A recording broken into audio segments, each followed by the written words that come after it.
We were talking in the last clips of where survival mode might come from.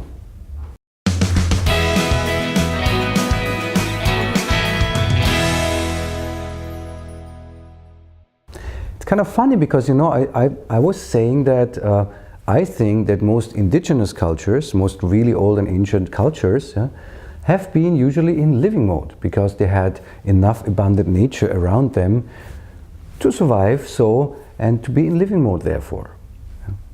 Other cultures have a long tradition in survival mode, I think, because of their ruling principles, of their governing systems.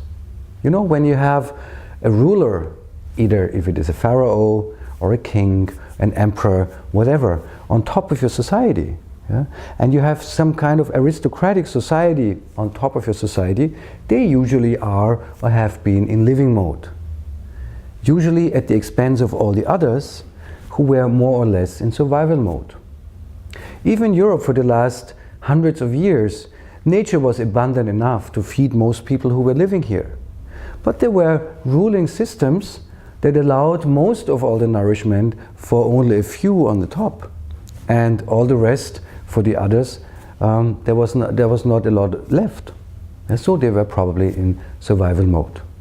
Not too much, you know, because they needed to survive to support their rulers, you know, producing food and building fortresses and everything. But as a principle, the upper classes were in living mode, where the lower classes were in survival mode. So you see, living mode and surviving mode is something that might be on the outside, like if there's a, you know, hard winter or a drought or anything, then it's, you know, the outside brings you some kind of survival mode, but mostly it's in the inside. Am I in abundance, or am I in scarcity? How is our political system? Does it keep most people in abundance? Does it keep most people, does it try to secure surviving for most of the people? Or does it try to secure surviving in an incredible abundance for a few and, you know, keep all the others in survival mode? I think that has a lot to do with our ideas of who we are, why we are here for, of course also where we go to. What's this all about?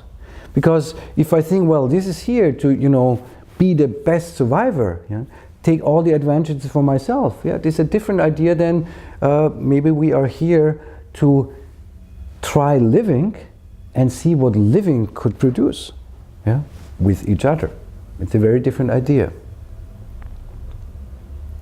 And if you look over the centuries, look over the governance systems and so on, there's also the idea, there are also religious ideas that kind of fuel these thoughts.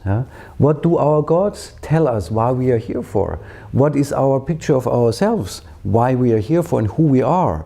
Are we here to live in abundance, or are we here in some kind of martyrdom to, you know, be guilty for our sins, or to, you know, have to spend some time here in not such a nice place until our sins are forgiven, and then we can go on to where living mode awaits us. In that picture, for example, well, to survive here on earth, if barely or a little bit better, just makes sense, because this is not the place to be anyways.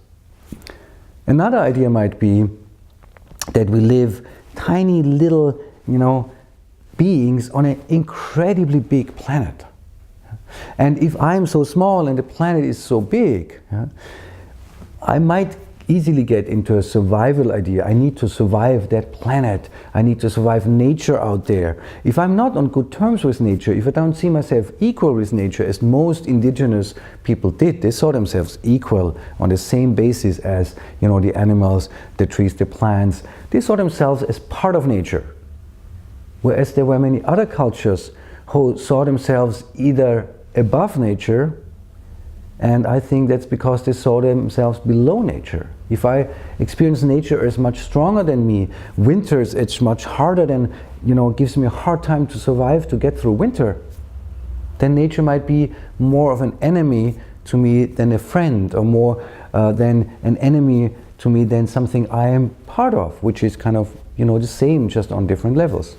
And if I get that idea, I could easily get the idea that I'm a little being lost on this huge, huge planet, which creates survival mode again. But today, it's much different.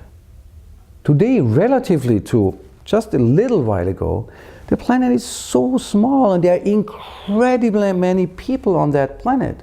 So relatively to the mass of people that are here and that will be here in future times, the planet is really small, or has turned to be really small.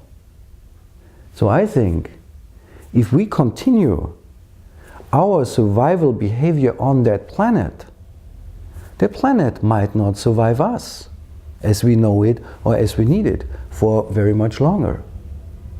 Maybe we need to start living together on that planet, and of course then with that planet, as part of that planet, so that the planet might provide a habitat for living for us for some time longer, for us to go on.